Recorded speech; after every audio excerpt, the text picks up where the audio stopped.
Allez au village qui est devant vous. Vous trouverez aussitôt une ânesse attachée et un ânon avec elle. Détachez-les et amenez-les-moi. Matthieu chapitre 21, verset 2. Shalom bien-aimé, j'espère que la main de l'Éternel est sur toi et qu'il te soulage de tous tes maux et que sa grâce continue de surabonder dans ta vie. Au nom de Jésus-Christ de Nazareth, j'ai ainsi prié. C'est ma prière pour toi ce matin, ce soir, à l'heure où tu m'entends. Au nom de Jésus-Christ de Nazareth, j'ai ainsi prié. Amen. Bien-aimé, aujourd'hui, le Saint-Esprit a attiré mon attention sur deux passages bibliques qui parlent d'une même, d'une même scène, mais aussi de sens extrêmement différents. Donc, ce texte que je viens de lire est basé sur Matthieu chapitre 21, verset 2. Et le Seigneur a dit à ses disciples, « Vous trouverez une ânesse attachée et un ânon avec elle. Détachez-les et amenez-les-moi. » Donc, dans le texte, il n'avait pas besoin de préciser que l'ânon aussi était attaché, puisque en parlant du détachement, il a utilisé le pluriel. Détachez-les. Donc, ils étaient tous deux attachés et amenez-les-moi. Mais la question que je me suis posée, c'est que pourquoi eux deux, ils étaient attachés? Eux deux, ils étaient détachés. Eux deux, on les a amenés auprès du Seigneur. Mais le Seigneur est monté sur l'ânon. Il n'est pas monté sur l'ânesse. Pourquoi? Et le Saint-Esprit m'a montré l'autre explication de Marc, chapitre 11, au verset 2.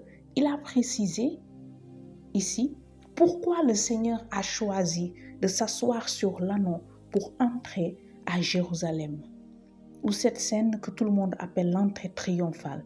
Nous avons dans Marc chapitre 11 verset 2, la Bible dit, il a dit, allez au village qui est au devant de vous. Dès que vous y serez entrés, vous trouverez un ânon attaché. Là, on ne parle plus de l'ânesse, on se focalise sur l'ânon, sur lequel aucun homme ne s'est encore assis. Détachez-le et amenez-le-moi. Maintenant, on comprend pourquoi le Seigneur s'est focalisé sur l'ânon. Parce que l'ânon était réservé. Avec l'ânon, le Seigneur avait l'exclusivité. Et le Saint-Esprit a attiré mon attention sur cela. Il m'a dit, Dieu aime l'exclusivité. Dieu aime ce qui est consacré à lui, quelque chose qui lui est réservé. Oui, il a détaché l'ânesse, mais l'honneur de recevoir le Sauveur, le Roi des rois sur son dos, c'est l'ânon qu'il a porté. Pourquoi? Parce que sur l'ânon, aucun homme ne s'est encore assis. Pour te dire quoi, bien-aimé? Pour te dire que si tu veux les grandes choses avec Dieu, si tu veux la priorité avec Dieu, si tu veux recevoir les choses qu'il n'a jamais fait avec personne, mets-toi à part pour lui, réserve-toi pour lui, consacre-toi pour lui. Ce que j'aime avec Dieu, c'est qu'il ne veut pas ce que tout le monde a, il aime l'exclusivité. Vous conviendrez avec moi, le premier commandement, qu'est-ce qu'elle a dit? Qu'est-ce qu'elle a dit dans le premier commandement? Tu aimeras ton Dieu de tout ton cœur, de toutes tes forces, de toute ton intelligence, et tu n'adoreras que lui seul. Dieu aime l'exclusivité. Et je pense qu'au moment où tu entends ma voix, si le Saint-Esprit t'a dirigé vers cette vidéo, c'est parce que tu es arrivé à un moment de ta vie, à une période de ta vie où tu t'es assez débattu, où tu as assez prié, où tu as assez combattu, mais tu n'es pas arrivé là où tu voulais. Tu es resté sur ta soif. Laisse-moi te dire, il y a quelque chose que tu as négligé. Concentre-toi entièrement à Dieu. Consacre-toi entièrement à Dieu. Arrête d'avoir un pied dedans, un pied derrière. Ça ne t'a rapporté rien qui ne valait la peine. Je viens te dire, si cet anneau a eu ce privilège, c'est parce que sur lui, aucun homme n'est monté. Alors, du temps où tu m'écoutes et de ce qui va suivre, arrête la distraction. Sors dans ce qui te déconcentre avec le Seigneur. Prends au sérieux ta vie de prière. Prends au sérieux tes temps de méditation. Prends au sérieux tes prières d'intercession et arrête la distraction. Reste focus sur Jésus. Concentre-toi sur Jésus. Laisse les autres se distraire.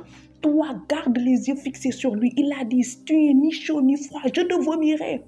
Le Seigneur aime tout ce qui est concentration et focalisation. Parce que c'est un homme, personne n'est monté sur lui, il l'a pris. Parce que tu reprends ta vie de prière, tu arrêtes la distraction, tu es sérieux dans ta méditation, dans ta relation avec le Seigneur. Il ne pourra que agir parce que le Seigneur aime quelque chose qui lui est réservé. Alors, c'était le message de ce soir, de ce matin pour toi, mon frère, ma soeur. C'est le moment, c'était un message pour te réveiller, pour booster ta foi, pour te dire, focus on Jesus. Arrête la distraction, un pied dedans, un pied dehors. Ça ne donne jamais de résultat. La preuve, un élève qui est le plus concentré de la classe est toujours le premier de la classe. Alors je pense qu'à ce moment de ta vie, tu vises l'excellence. Alors donnons la première place à Dieu. Il nous amènera dans l'excellence. Au nom de Jésus-Christ de Nazareth, j'ai ainsi prié. Amen. Shalom.